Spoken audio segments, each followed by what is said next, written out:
meals to feed the unhoused here in Chicago. So we're going to talk more to Zelda about her journey and what motivates her to do this kind of work, and how she stays so youthful looking and vibrant. Look at her, isn't she gorgeous? She doesn't play the guitar, but I love this picture because I think it exemplifies who she is as a person, a free spirit. Before we bring her to the stage, I would like for you to hear a word from the Female Solution Global Broadcast Network, which is the network that we are a part of.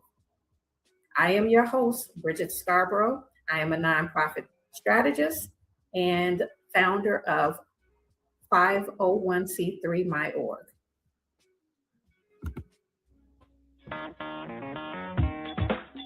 Women have the power to transform this world.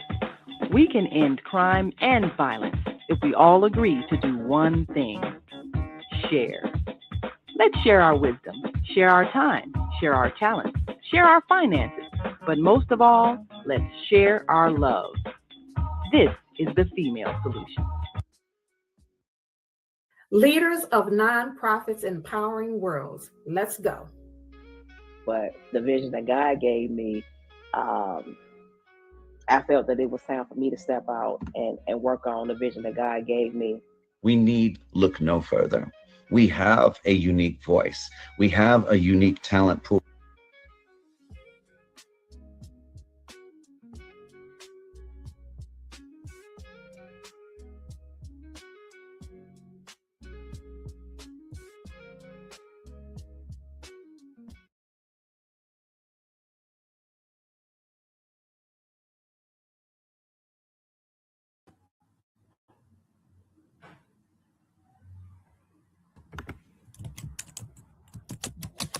Hey, Zelda. Hey there.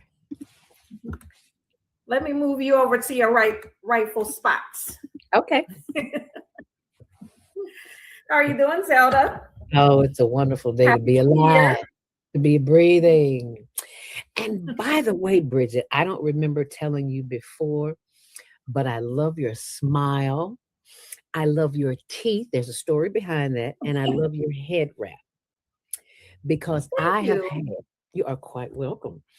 I have had the pleasure of studying in the mosque. I've studied religions all over because I needed to know who I am, where I came from, and all that stuff. That's another show. But in doing so, I was introduced to a way of being that is not common in the world in which we live. And I love it. When I see sisters like you adorned in the wrap, and I was like, ooh, yes, I want to be recognized like that as someone who has knowledge, has information to share, and just has a glow about themselves. Is the correct word hijab? Hijab, yes. Hijab. And I was blessed with the opportunity to even wear one a couple of times. So I'm just excited. That's all I can say. I'm just excited. And thank you for having me. Okay, well, I would definitely like to hear more about that. But I love your spirit. I love your style as well. And you also have a head wrap. I mean, I just think that that's a part of our culture as African-American women. We've always done things with covering our hair.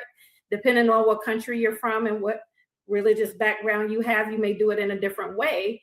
But covering our hair is part of us as Black folks universally. It is Muslim, the crown, baby. It is the crown. Absolutely, absolutely. We do it as a form of modesty. Yes, and which is somehow escaped this generation. Yes, absolutely. We could do a whole show about that. Okay, because in one of my books I wrote about a sister, and I was still growing, about a sister who was letting it all hang out. Okay. And now it's like it's become norm. So I don't go on social media and talk about it, but I will talk about it indirectly. Yeah. Right. So little sisters will know that all of this and all of this, it's not for everyone. Right.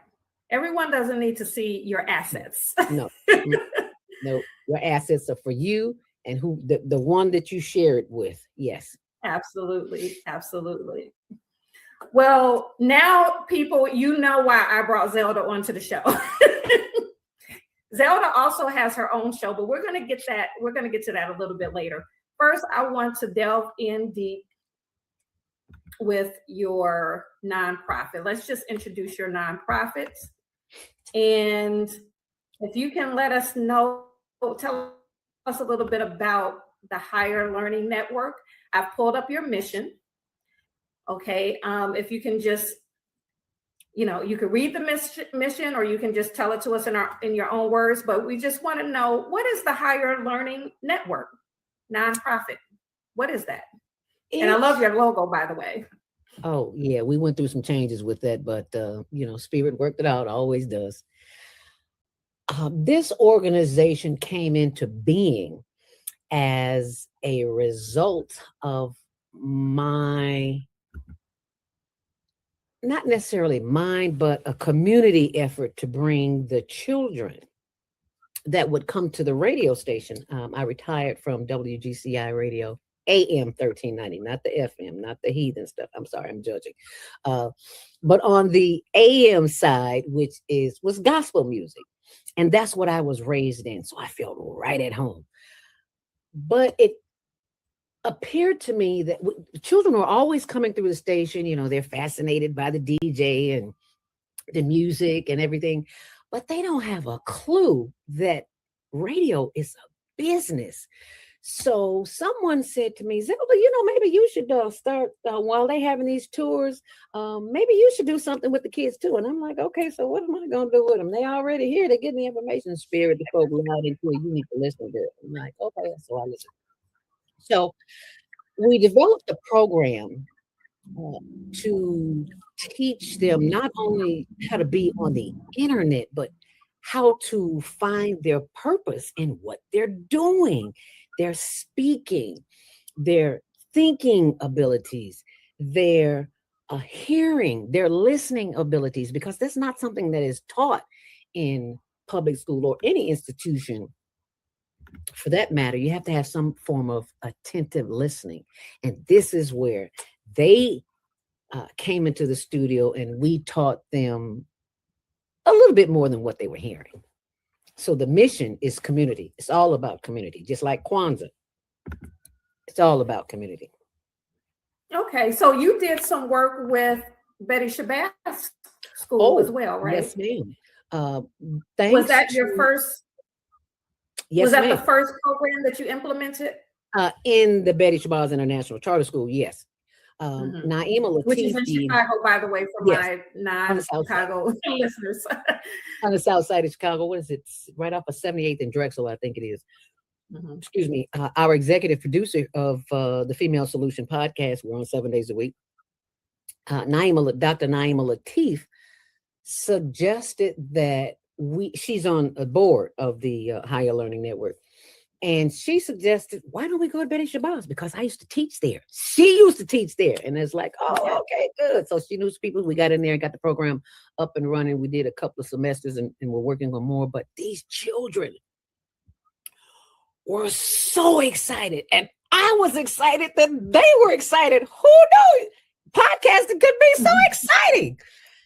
So, but what I didn't know is that our children don't know how to write their name on pen and paper. And I was like, oh my God, when did this happen? Well, Zelda, you are a seasoned citizen now, and you have not been in the public school system in over 60 years. So things have changed. And one of those things have not changed for the better. And that is that they do not know the magic of pen and paper, the synchronicity that goes on with the brain, that travels from the brain to the fingers, to the arm, to the paper. That is a journey. That is an experience. That is spirit speaking through you. And if spirit can't speak through you because you in this all day, that ain't how spirit works. Spirit will say, put it down, child. Put the phone down. Because when I look up on the phone and I see, I've been on here just came on here to check.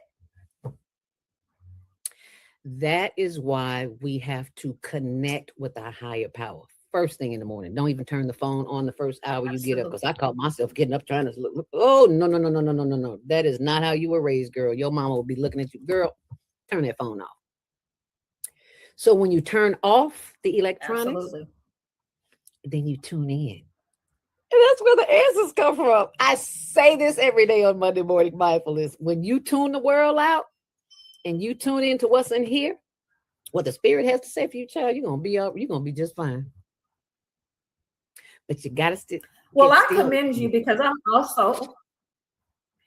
also in the education field, and what I'm seeing is the same thing that you see. And that's something that I've always preached, was that we need to be teaching our students not only how to read and write, but what you're doing is teach with the podcast program. You're teaching them how to use technology to be a producer versus a consumer. So now, we're just taking all of the schools. Well, I'll speak for the school that I work at. All of the students are given iPads, and 90% of their work is done on the iPad. But we're not teaching them how to use the iPad and use that technology to create and to become a producer. All we're teaching them to do is consume. Even the curriculum that they're giving them is consumption, right? We're not teaching them how to produce content. We're teaching them how to consume content. And so they're just going from screen to screen. They're doing their assignment, but then they also have several tabs open of other things that doesn't relate to their to their assignment. But even the curriculum itself, when are we going to give them an opportunity to use this tool to produce? And so I commend you for doing that. For doing that part. Never looked at it like that, but commend the spirit, honey. I'm just paying attention. I'm just a vessel, and I recognize that. Let me tell you, about 20, 30 years ago, yeah, baby, it's all about me, because I didn't know what I know now. But when you recognize that the spirit gives you an assignment, God, Yud Hey Wav Hey, Yahweh, Jesus, whatever you want to call your higher power, when they give you an assignment and you don't listen, you'll wind up in a place you don't want to be longer than you want to be there. I know I'm just telling all my viewers. Well, speaking of spirit, higher power, I wanted to also talk about your book. Now you have several books actually, but the book, your latest book, and let me bring a copy of that. The Mindfulness Stress Release Home Practice Journal. Yeah, the breakthrough system. See, everything is a system. So I see a common thread. I see a common thread with you. You have a show called Monday Morning Mindfulness. You just came out with a book called Mindfulness, the Breakthrough System. Tell us about this mindfulness thing. What is mindfulness? Why are you promoting this? What is your connection to mindfulness? Tell us about what this concept is. Mindfulness is really simple, and it's what we talk about on the Female Solution all day, every day, and that is to be in the present moment. Mindful of right now, because most of the times we're thinking about what happened and our to-do list, and we all up in here and not in here. So this program came about as a result of my having an accident and having been hospitalized with a broken ankle. You see, because I had been getting the messages for some while on certain things that I need to be doing with the organization, and I was a little overwhelmed and overworked and underpaid and all that good stuff. But Spirit said, you need to sit down and do this. And I'm on my way. I was working at the time, still working. And I was on my way to work and had an accident. And after that accident, I couldn't see it then, but I can see it now. Best thing happened to me. Broke a limb, couldn't walk, was in the hospital. wheelchair therapy, the whole 9 yards, had to learn how to walk again. And during that time, it was such a blessing in disguise, because this is what showed up. Mindfulness right here, right now. And all you have to do is listen. That's all I did was listen. And I wrote. And that's how that came about. It's not mine. I tell people I'm not the author. I'm just the vessel. So mindfulness is about being in the present. In the present moment. And that is so hard to do because we're so busy. Absolutely. And you share some techniques in the book about how to be present, paying attention to the breath and paying attention to your body and how it moves. There was a section of the book where you talk about stepping onto the elevator and how you were aware of your legs stepping onto the elevator and how it felt and what was going on in your body when you stepped onto the elevator. So I guess these are techniques that bring us into the present moment, right? So we're not thinking about what's happening tomorrow, what happened in the past, things that we can't change. I always like to say, tomorrow actually never comes when you think about it. We're never in tomorrow. We're always planning for tomorrow, but we're never in tomorrow. Like this current system is right now, that's planned this 50 or 100 years ago. What we're experiencing right now was planned 50 or 100 years ago, if not longer. Who knows? So go ahead. It's a challenge being in the present moment, because there's so much coming at us from all sides. From the what do you call it? The chemtrails, yes, which is disturbing our inner. So it's a real challenge to be present at any moment in time. And one of the most powerful things that you can do at any moment in time, ever in life, is to use the stop technique that I developed. That Spirit gave me. I ain't developed nothing. Quit lying, girl. Spirit gave it to me. STOP.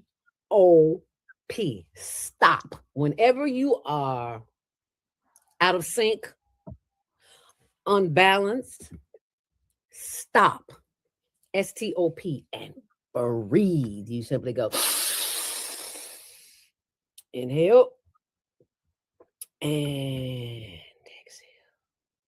And if you take that breath long enough, you will feel the energy moving through your body. So now let me tell you what STOP is. It's real simple. S is for stop. T is for take a breath. Always through the nose. And exhale. O in the word stop is for observe. See how we always look up, down, and around, but we seldom look within.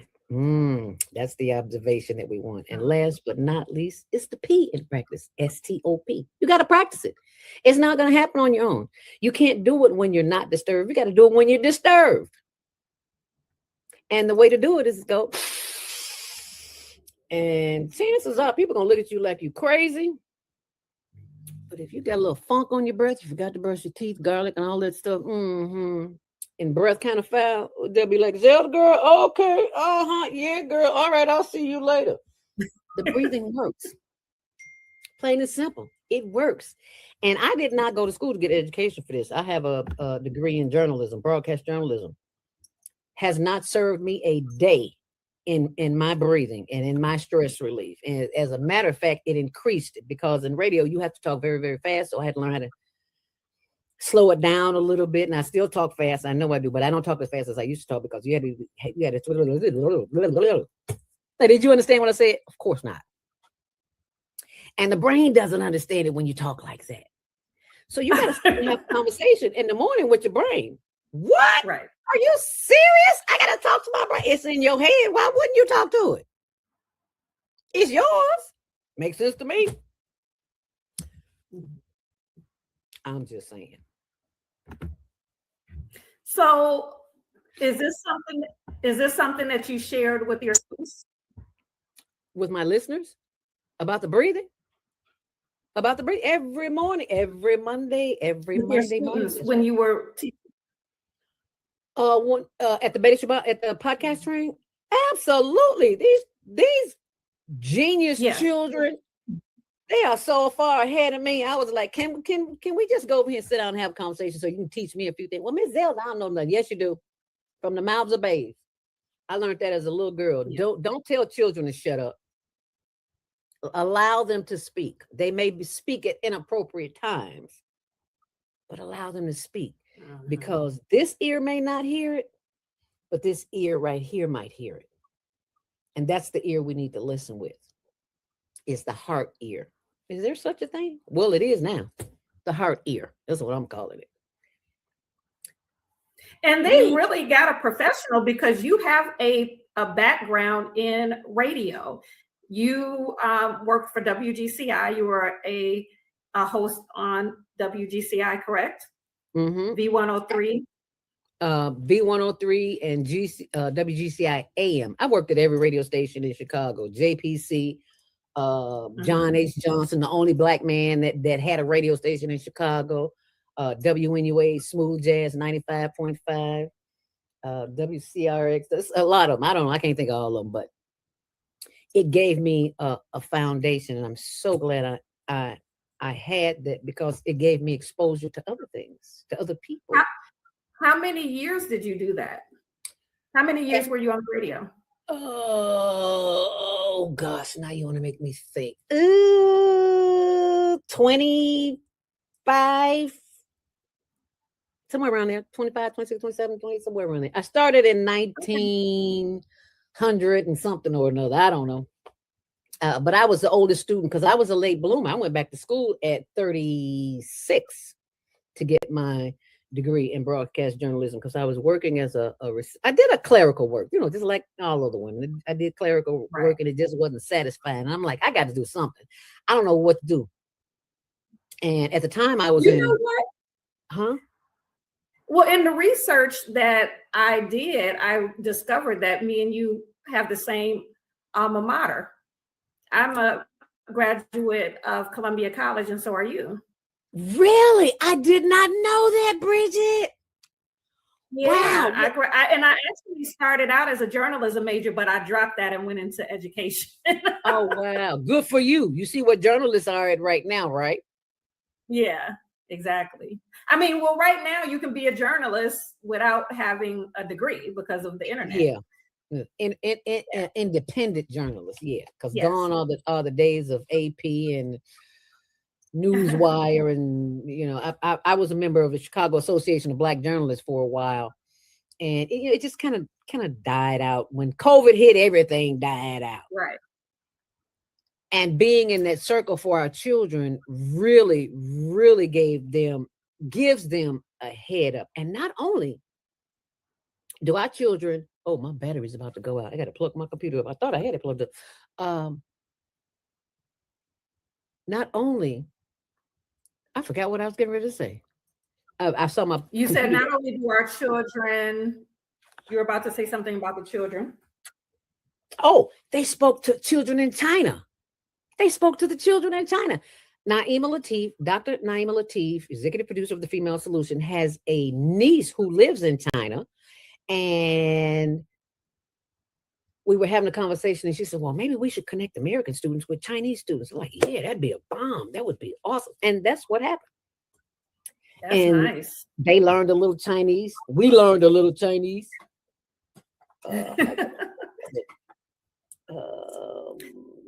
I gotta. Well, yeah, I was excited when I found that out. I know so many creative people that graduated from Columbia. I mean, Columbia College really does put out talent. I will say that. I was in print journalism though, and it was so boring. I dropped it away. But the only thing that the one main thing I took away from print journalism that I still use to this day that was the most valuable thing was the desktop publishing class. So back then I took a desktop, all the other classes I was not interested in, but the desktop publishing class set a foundation for me to do what I do now. I ended up publishing, while I was there, I ended up publishing poetry.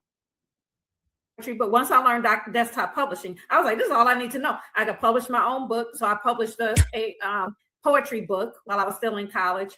And then even to this day, even though now we have more advanced software and apps now to do this type of desktop publishing work that we used to do, now it's a lot more advanced. It kind of set the foundation for design and layout with me, so that's why I'm able to do my own promotional materials and things. I've always enjoyed doing things like that. Yeah, design and layout. So, but I got that from desktop publishing class. I wouldn't have even known that was an interest of mine. But once I knew that, I said, wow, we can, I've been able, when all of the businesses and things like that, I've been able to use those skills to do brochures and, logos and all of that kind of stuff, and that really the foundation for that was with that class, that desktop publishing class. And that was a class at Columbia College? At Columbia College? Yeah, it was in the journalism program. Yes. Oh, okay. I didn't see that class. I might have taken that one. Now, remember, this was back in the day. So it's probably a lot different now because we were using like Quark Express and all of those type of programs. Now people have Canva, and it's a lot more, the software is a lot more advanced now. But I did my first poetry book in Quark Express, and I learned that from the desktop publishing class, how to use that. Wow. And what year was this? 90. I started Columbia in 95. Okay. 1995. So I probably took that class around 1996, 97, something like that. Okay. Yeah. I left in 93 and I wanted to go back, but I was just so sick of school. I swore on a stack of Bibles I would never pick up another book, read another nothing. So don't say what you're not going to do, because that's exactly what you wind up doing.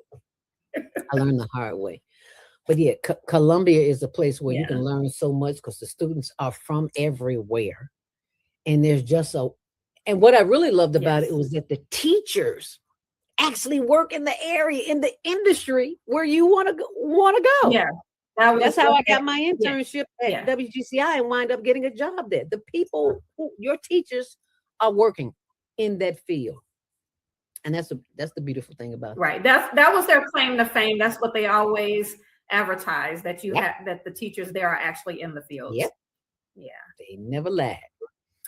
So we're going to take a quick commercial break, and then we're going to come back and find out the humanitarian part of Zelda, because she talked about her nonprofit, but to tell you the truth, that's actually not the reason why I was moved to bring her on the show. So we're going to go into her current humanitarian efforts as soon as we hear a word from Asada, who has a book fair coming up. So we're gonna let you know about this book fair that's coming up in Chicago next month. Yes, called the Soulful Chicago Black History Fair. Yes. Soulful Chicago Black History Book Fair. Hey family, this is Charles Humphrey of MCH Publishing, and I'm here with Asada, and we at the Soulful Chicago Book what? This is the Soulful Chicago Black History Book Fair, slamming. We getting down in Hyde Park. Just run it down, my sister. Just tell us, for the people, a little bit about what we're doing here today and why. You know, this is the Soulful Chicago Black History Book Fair, and this month is very important. I feel like we don't give it the type of recognition that it needs, but beyond that, I do all things literary, and we have so many ancestors that have taken a tradition of writing and done great things. Well, we have those of us that are carrying on that tradition, and nobody knows about them until now. So the Soulful Chicago Black History Book Fair is allowing us to tell our stories according to ourselves for our own benefit. And it's just beautiful. I mean, she could have been here today if you wasn't here, but if you were, oh, it's been amazing. People came in consistently, children, and we have children's authors, we have nonfiction authors, we have fiction authors. This is really good. And it's about taking our own power in our own hands and doing what we do on the literary tip, though. Right. I gotta work, but I can't help it. Everything going to school. I just about bring my African shit like this. Bring it back.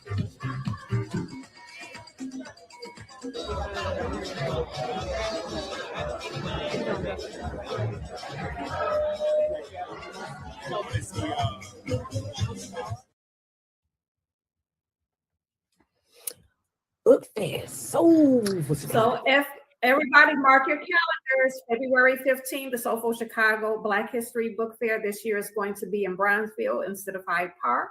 But that was just a glimpse of what you can't expect. Brownsville is a community in Chicago area. And it's going to be on and popping. So Zelda. Yes, it is. Yes, ma'am. So I know that you currently do a lot of work with the homeless, and that's actually why I initially wanted to bring you onto the show. As I delve deeper into who you were, I noticed you do all of these other things. You know, you're an author, you are a talk show host, a radio talk show host, now turned podcaster, and you have, you know, youth programs that you do and things like that. So there's a lot to Zelda, but one of the things that caught my eye was the work that you do with the homeless people. So I wanted to, or the unhoused, as you call them. And that's another thing I want to ask you about, you know, even that term. So we're going to delve into that a little bit. Before we do that, I'm going to show a clip of you doing some work with the unhoused, and then we'll have a little discussion about it. Okay. All right, sounds good to me.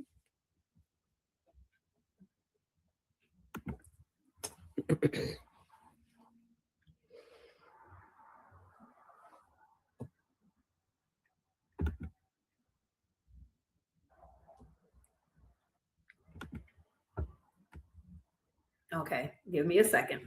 Mm-hmm. I And am. while you're doing that, I can tell the audience about just this past week.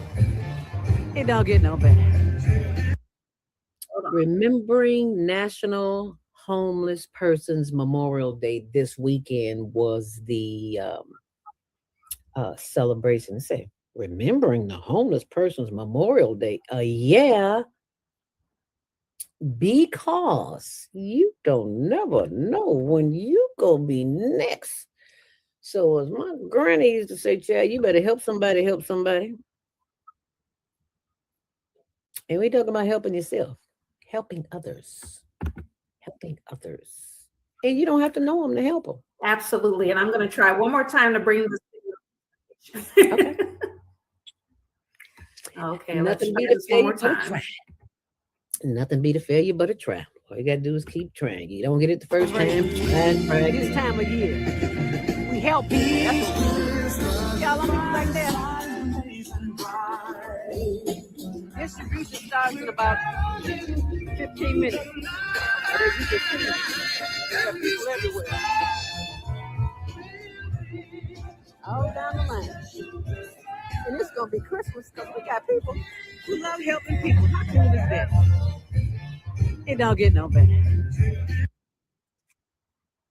It don't get no better. You don't feel good. Something wrong with you. You ailing. You just feel out of sorts. Go do something for somebody else. Watch your whole spirit change. Watch what happens to you. Watch what comes to you. Ooh! I cannot tell you. I can only show you. But don't believe nothing I say. Do it for yourself. And So this is how you spent your Christmas, correct? Yes, ma'am. This is how you spent Yes, your ma'am. Christmas, right? And this is why I say you have the nonprofit, but you're also a humanitarian. I'm not sure how much of what you're doing with the homeless relates to your nonprofit, or is this something separate that you're doing? But let's talk about that. Like, what made you start servicing the unhoused? And also, why do we call it unhoused instead of homeless? What I grew up calling people that didn't have a home, homeless. Why are we now transitioning to calling it the unhoused? I'm so glad This is something new to me. New to me too. It's like, okay, so you've been calling the homeless, our unhoused neighbors, you've been calling them unhoused since you were a child, 50, 60, 70 years ago. So one of our callers, Baba Kwame Sunhorse, called in one day, and he said something to me. Here we're talking about the homeless, unhoused. And he said, Elder, think about this. No one is ever homeless, ever.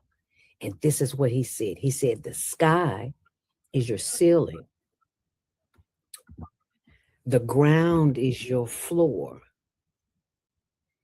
And the walls are your environment.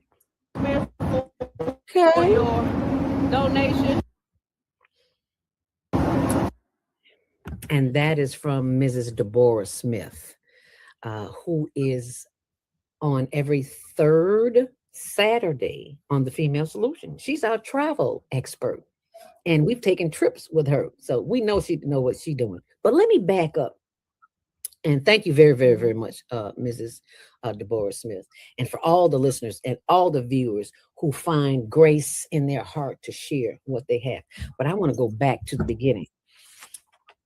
In 1900, and I apologize for the video interruption. I'm still new to. Don't worry, maneuvering. You're not by yourself. I'm new too. I have a little bloops all the time, so trust me, you're not by yourself. Yes, I'm still new to maneuvering some of these functions here on StreamYard. But go ahead. You were talking about why we don't call homeless people homeless. Because people have an agenda. And I discovered that agenda is not for the best interest of those who are living on the street. I watch a lot of YouTube University. That's where I get a lot of my information from. And when I discovered that many nonprofits, not ours, but many nonprofits get millions of dollars, and here we are here scraping. It's because they know who to connect with, and they know how to spend the money, and they spend the money on salaries, not always on the unhoused. So I've discovered there's a racket going on. You want to make some money, start servicing the housing. I have not applied for one grant for housing, but I've met a sister who has some information on some housing. So we're gonna be able to house some folks in a minute. Matter of fact, right now, because we're working on it. So we're gonna make that happen. But I want to back up to how this organization got started. At first, there's a sister named Rhonda Thomas. And we were teaching women how to start a nonprofit agency, how to start a business, how to start an LLC, all that. And it was called the Professional Women's Empowerment Network, PWEN. Well, during those breaks in the training, the sisters would get together and talk to each other. And they would always talk about their children. And they were always saying, well, wish we had something like this for the children. And so we were thinking, okay, maybe we need to do something for the children. Okay. So we started YEN, the Youth Empowerment Network. And then after a while, the adults said, okay, you training the children, but you need to come back to us. So it's like, okay, we got the youth and we got the adults. And we can't use any of those names. We can't use Professional Women's Empowerment Network. We can't use Youth Empowerment Network, so we need something else. And someone comes along and brings me a big H. And what am I supposed to do with this? And something said, Spirit said, just hold on to it. And it's like, okay. And out of nowhere came the word Higher Learning Network. And I got it, and it clicked just like that. So even though we went from Puen to Yin to HLN, we are now the higher learning network, and we've been operating since 1900 and something or another. I don't know. Anywho, I just love saying 1900 or another because that makes you sound really, really, really old, right? I want to get to be 102. You know, that kind of. But homeless or unhoused, because when we say the word homeless, it has a negative connotation, like you're unworthy. You are not a person that I would like to associate with because you have nowhere to live. Worst thing in the world. What kind of consciousness is that? So maybe, just maybe, I don't know, just maybe somebody came up with unhoused because it sounds a little more palatable, a little bit more friendly. Not so the homeless people over there, but now they're unhoused. Where do you think it came from? That's what I think. I don't know. And that's just in the last 5 Well, you started 10 to years. say that somebody shared with you. Baba Somebody Kwame Senghor. stated, people. Yeah, you started to make a statement, and I think I interrupted you with that video. But you were saying that someone said that they have the sky above them, they have the ground below them, or something to that effect. Did you want to finish that statement? What He was said, he said the message there? he's Baba Kwame Sunhorse, who is a seasoned citizen. He lives in Georgia. Naeem and I and somebody else, Deborah, as a matter of fact, went down to Georgia. I forgot what, it wasn't Atlanta, it was a suburb of Atlanta. I can't remember which one. And we were having a conversation. We went for a little powwow in the yard where not a smoking powwow, but a powwow where great minds came together to focus on the upliftment of the community. And while he was there, he said something that struck me. He said, the sky, there's no such thing as homelessness, it's unhoused. The sky is their ceiling, the ground is their floor, and the environment are their walls. And I hope I said it right, Baba. I hope I said it right. Because America has taught us that if we don't have the traditional housing, like in the motherland, we live in huts. Not let me straighten that out. In the suburban part of the continent of Africa, in the hills, people live in huts, and there's nothing wrong with living in a hut. You learn how to survive. You learn how to use your instincts because you're out there with nature. You don't have the ability to go and open a door and go sit on a toilet and squat and release yourself. You don't have that. So you have to become creative. You become a genius through survival, through instinct. And there's nothing wrong with that. I've lived not on the street, but I've lived somewhere I didn't want to live. I'll put it like that. I wasn't on the street. I was in a house. I was in an apartment. I was in I had my own bedroom. It wasn't mine. When we're taught that, family doesn't matter. Everybody needs your own. No, you don't. You need family. You need people that are familiar with, that you are familiar with, because you have something in common. We have a collective consciousness, and the ancestors are always talking. We just too busy listening. I'm sorry, I talk too much. Go ahead, girl. I do that. Oh no, I'm soaking up everything you're saying, because the other thing that we don't think about is there's homeless people that we know are homeless because they're literally sleeping on the street. And so we can look at them and say, okay, this person is homeless or this person is unhoused. But there's another population you just described where maybe they are living up under a roof. However, it's not their own. It's somebody's, they're staying on somebody's couch. They're going from house to house, different day, a different home. They may have to hustle and manipulate to, get somebody to let them stay with them, for that night or a couple of nights. And then they have to do the same thing. It's like, okay, repeat next day, repeat, same thing. Whose house am I going to be staying at tonight? Who am I going to smooth talk my way into or manipulate or, whatever they have to do. So, there's people that, again, they may have a roof over their head, but that doesn't mean that it's theirs. We have a student population. That's where the McKinney-Vento laws came into play because, a lot of our students are homeless, living from place to place, living in a car, things like that. And they might not have an address. So homelessness looks like a lot of different things. Just because you are sleeping under someone's roof doesn't mean that you're not homeless. And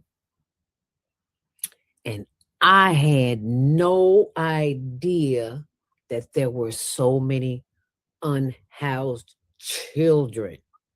Yeah. 9, 10, 11, 12, 13 to 19. One could almost say I was homeless as a 10-year-old when my mom passed, but I had an auntie. I had an auntie in Mississippi. That's why I love Mississippi so much. And notice I said Mississippi. I didn't say Mississippi. I am a college-educated woman with a degree. Yeah, like that really means something, especially now. But Mississippi rocks. The most humanitarian folk I have ever met in my life will give you the shirt off their back, half the food on their plate, and that's where I get that from. Right. My auntie, Aunt Edna, thank you, baby. My Aunt Edna saved me when my mama passed, and they shipped me down south to go live with my aunt. And I left the train station. Hey, that's why I love riding the train. I had a phobia about it, but now I love riding the train. Get off the train station, get in the back of a 1939 Ford pickup.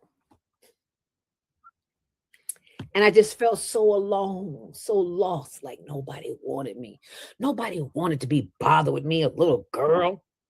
Nobody wanted to be bothered with my little brother who was like 5 years under me, who really started all of this memorial. The work that I do is in dedication to him. Douglas Robinson was murdered by a man in Tent City, right down there on Canal and Taylor, right next to the BP gas station. He got killed one morning, and someone called me and told me, and I lost it. Yeah, but all of his unhoused friends showed up at his funeral, and one of them was bawling so bad. I was like, "Get that child out of here!" I'm trying to hold my composure, and he's Douglas was, and I was like, okay, get yourself together. Anyway, I said that to say this. All these people showed up, and they asked me if I would still come and bring them food. Now that Douglas wasn't it, because Douglas was known like the mayor of Tent City. I mean, he had a great queen-size bed, a great big tent, a tent, a big old flat screen, and I wish I had went in there before he left, but I didn't. But he was so welcoming. There were people who had nothing and they had to lay on the ground. He'd tell them to come lay in his tent, lay on the mattress. I'm like, you don't know these people. This is what I'm thinking to myself. He didn't have to know them. It's all about the heart, baby. And so, yes, I kept my commitment to this day. He's been going since 2019. I'm doing the work of the creator. This is not about me or the Higher Learning Network. We just here representing. That's all we do. And I recognize that. And I'm grateful that I recognize, because baby, in my 20s and my 30s, I thought it was all about me. I'm a Leo, so you know how that go, right? Leos think it's all about, no, it is not about you. It's about the mission. You were just chosen to do it. And because you were hard-headed the first time, I had to sit you down so you could hear me, so you could get the work done. That's why I do what I do. It ain't because I want to do it. I mean, I enjoy doing it. It gives me joy. It gives me a lot of joy. I look forward to it. I hate to say it, but it gives me a lot of joy to know that because I woke up and I wasn't feeling my best and a lot of pain. But I had to ask myself the question, are you going to focus on the pain or are you going to focus on what you got to do? So I focused on what I had to do, and the pain went away. What? Wow. Yes. Because I had a conversation that's going on all up in here, but I went to the heart and said, heart, you know these people need to eat today, and you know this sciatica is kicking me. I just, you know my heart, help my body move because I can't do it on my own. Let me go in there and cook that food. And I'm not a cook. That was deep. That was deep what you just said. That was deep. So that's your purpose. And I knew when I was, that's your purpose. I knew that what you were doing with the unhoused was not necessarily a result of your nonprofit. It seemed like it was something separate because you're not getting any funding for this. How do you get your resources? How do you gather the resources that you're giving the unhoused? Because it's not just food. I've seen you give blankets and you give hot food, but then there's also snacks. I feel like you're very thoughtful as well because you're thinking of everything that they may need. So I've seen you give blankets. I've seen you give snacks, desserts, hot meals, coats. Where do you get your resources from? Community. If you're not getting any grants and things like that. Community. We have not gotten one grant to do the work that we're doing. But because this is not something that we do all willy-nilly, we have been given the instructions to do it. And where the instructions are giving, the provisions will be provided. And I know this. So my mission for 2026 is to enlarge our territory by getting other folk to join us in the work that we do. Oh, there's there's an organization called Street Samaritans that I went and volunteered with, who go out and did they feed them? I think they gave them more resources than food. I don't think they gave them food. If they did give them food, it was snacks, a lot of snacks. That might be where the idea where I got the snacks from, because we were always giving them food, but we weren't giving them snacks. But just to back up a little bit, I have been a volunteer at an organization called eaachicago.org. When it first started in 1980 something, I don't know. Anyway, I've been a volunteer there for over 35 years. And since I was there with the executive director, and he knows I wasn't doing this then, but I've always been a volunteer. They offer CETA, LIHEAP, clothing, food for seniors, and construction as well, if their homes are falling apart. So I knew about this organization. And then I went to another church that my cousin took me to, and I volunteered there. So it's like I'm getting all of these organizations. So I'm asking these organizations to donate as well. And when they donate, that's how we get the big meals for Christmas. We had a ham. Thank you, Congressman Danny Davis, and the Hope Coalition. That's where we got our ham from. Thank you, Linda Barker, CEO of Sisters of the Hood, who sent me there to volunteer. And I volunteered. You need something done, call me. If I'm available and I'm in no pain, I can help you.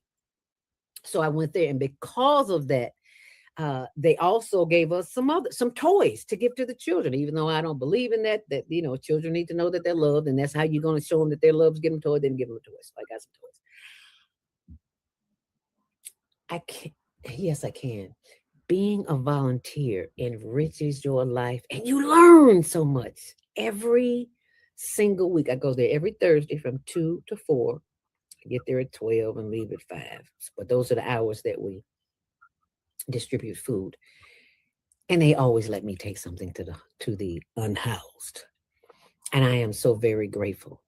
And I am even more grateful for people like you who are watching this on the Female Solution, who send in whatever you have, $1, $5, $10, $20, $100, $200, $500. whatever you send. We have regulars who send in money all the time, and I show them, and I tell the people when we're filming, and say, look, I do not have to film you, but I do have to film me or him giving the food away, so these people will know we ain't out shopping. We don't do that. Girl, if I never hit another store in my life again, it'd be too soon for me. We're not out spending money, traveling all over the world. I see where people take people's money and they just go and have a good time. That's not what we do. Our heart is in the work that we do. So, and we got to count. And we give, what do they call it at the end of the year when you give a financial statement of how much money you've donated? We give that too. So if you need that, you need that. We got that for you. A charitable receipt. Yes. Yes, a donation receipt or charitable receipt. Yes, ma'am. I have another, well, first, before, I have another video that I want to show, but before we do that, if somebody did want to donate to you, how would they contact you? Should they go to the website and contact you? Mm-hmm. Okay. There's a big PayPal sign there, and if they can't go through PayPal, they just scroll down the page and leave me their contact information, and I'll send them. We have Zelle, Venmo, Cash App. There's another one, I can't think of it. But anyway, if they go to higherlearningnetwork.org and just scroll down and put their information in there, and we'll contact them and give them a receipt for their donation. Absolutely. And you're a 501c3 organization, so they get a tax write-off for that? Yes, ma'am. I'm going to go ahead and play this other video of you. Sorry, did you want to say something? That's why I was so excited when I saw when you had joined the team. I said, name her company called 501c3. Oh, yeah, I got to talk to this. She'sbomb.com. Yeah. But she knows some things. Yeah, she knows some things that I might not know. Yeah, I got to talk to her. And then out of the blue, I was like, oh, okay, Spirit's still working. Always, girl. That's what I'm talking about. Yes, ma'am. Mm-hmm. Well, you can always schedule a consultation. I just had a consultation with Naima about some things that she wants to do. Okay. Wonderful. Yes, ma'am. I will be doing just that. So let me show this other video of you providing resources to the unhoused. And then I had a couple of questions I want to ask you about that. Okay.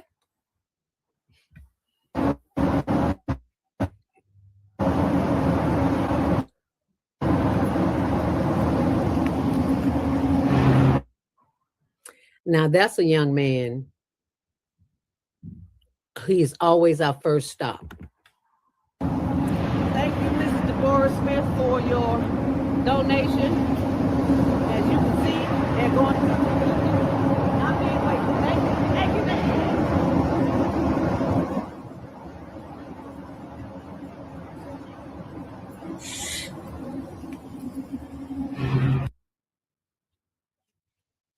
Hey, that young man is always our first stop on our journey, because we always see him first, and he's usually always there. And I never because I don't like to be awakened when I'm asleep. I don't never want to wake him up, but Tony's like, wake him up. We got food for him. And he usually wakes up. So that's just my idiosyncrasies. Yeah. Because you wake me up when I'm asleep, you're going to have a problem. I'm telling you that right now. That's actually one of the questions I wanted to ask, because I've seen several videos with you where you're hesitant to wake a person up, and you're talking about that. And then sometimes I believe there was an occasion where you did wake them up, but then there's other occasions where you say, I'm not going to wake them up. I'm just going to leave the food here. So I want to kind of talk about what are the protocols for servicing the homeless. I mean, these are things that I would have not thought about, because, this is not the type of work that I do every day. So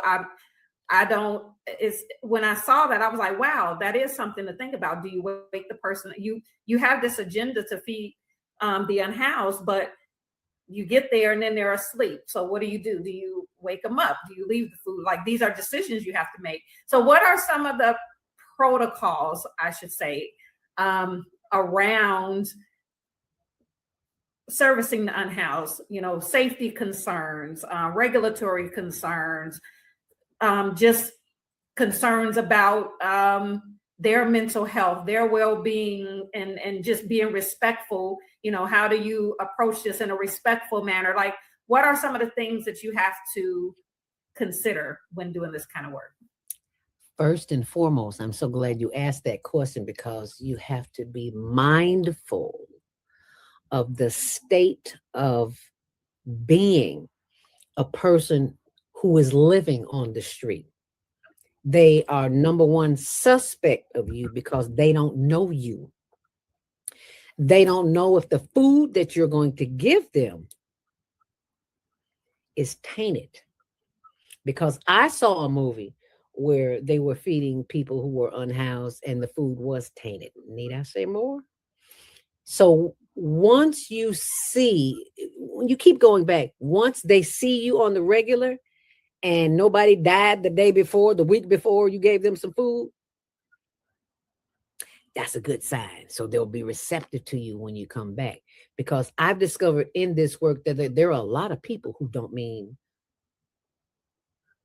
unhoused people good. They're up to something. Now, what that something is, I don't know. I don't care to get into, but it is not of their best interest, because I've never said this publicly, but I'm going to say it now.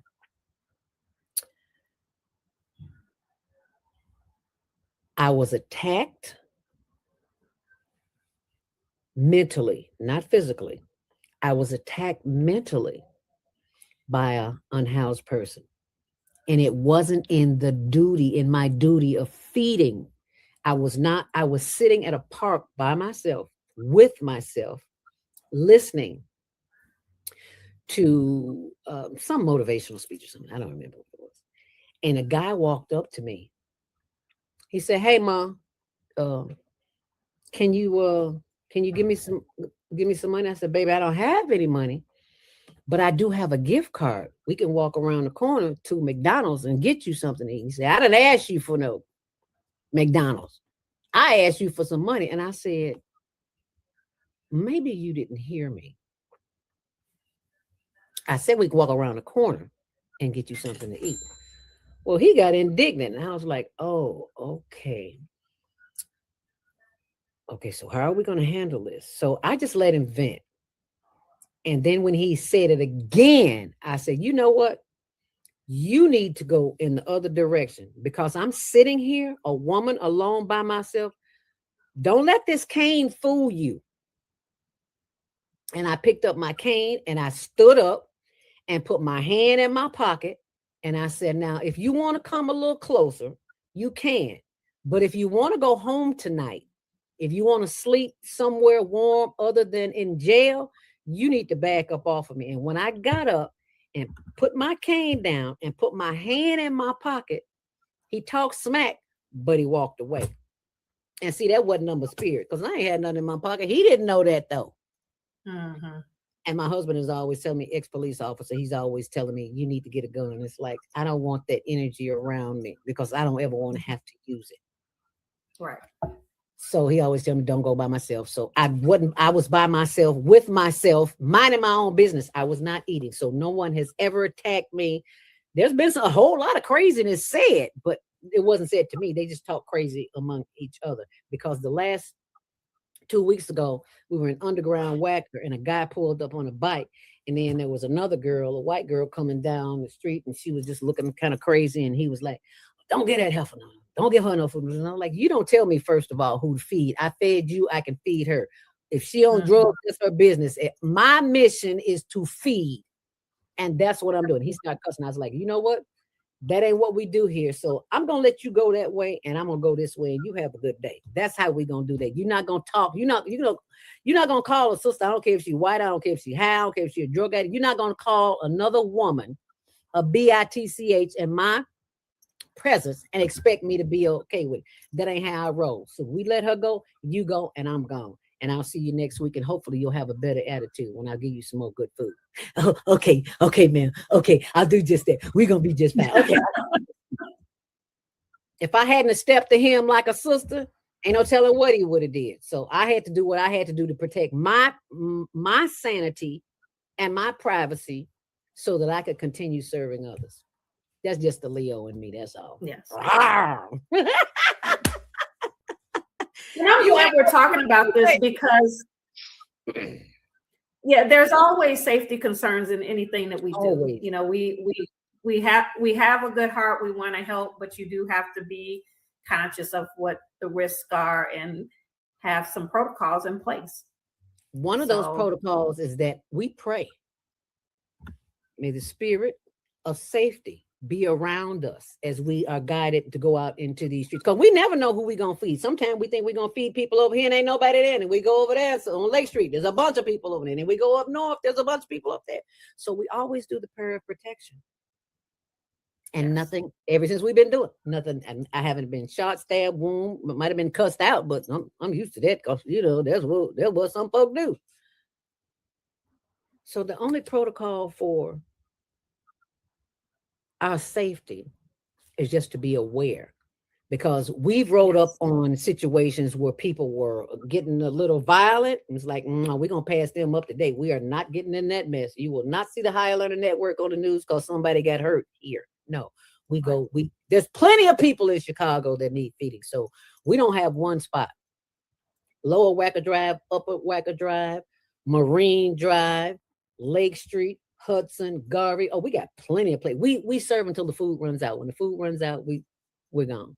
But we serve until we don't have any more. We never bring food back. We're gonna find some folks to get his food too. Because girlfriend don't cook. I wasn't allowed in the kitchen as a child. So I was never a cook. And then I got married. My husband likes to cook, so I let him cook. But now he's retired. He don't like to cook. So I gotta cook. Because this is my mission. He just helps. Thank God for him. Because somebody had to cook that ham. I wouldn't put my hand on that pork. I'm sorry.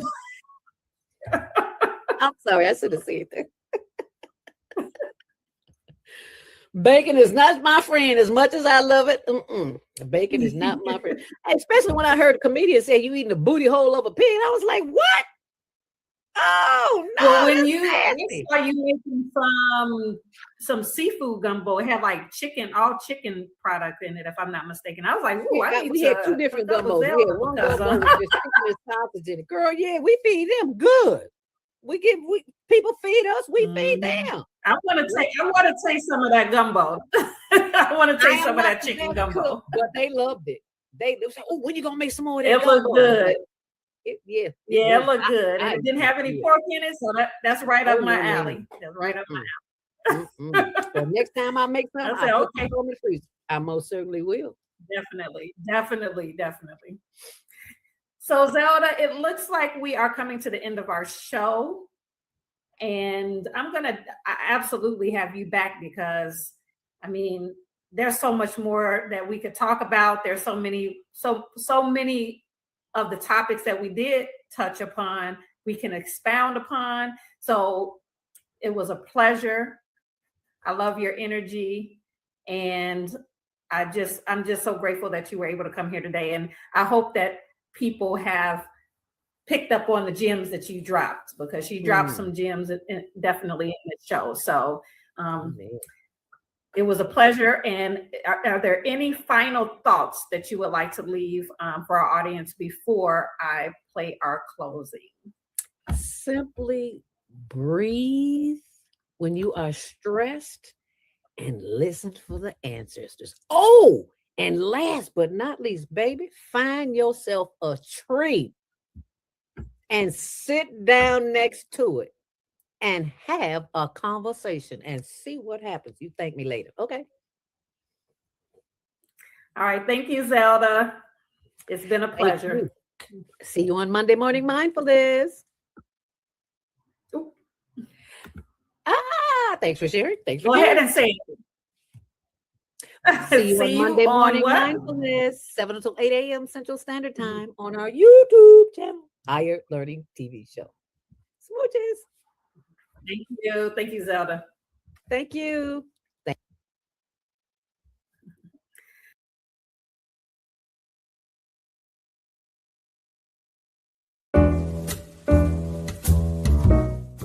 We've come to the end of our show today. If you missed any broadcasts, go to our website for the audio and video archives at www.thefemalesolution.com. On behalf of our team of radio hosts, I'd like to thank all of you who participated in today's discussions. And to our global family joining us from all around the world, we say thank you. To our family in China, xie xie. India, dhanyavad. Japan, arigato. Korea, kamsamnida. Russia, spasiba. Germany, danke. Poland, dziękuję. France, merci. Spain, gracias. Italy, grazie. Egypt, shukran. Ghana, madasi. Nigeria, eshe. South Africa, ngiyabonga. Senegal, jaref. Kenya, asante. Israel, toda. Pakistan, shukriya. Afghanistan, tashakur. Saudi Arabia and Palestine, shukran. Assalamu alaikum wa rahmatullahi wa barakatuhu. Thank you, and may peace be upon you and the mercy of God and God's blessings.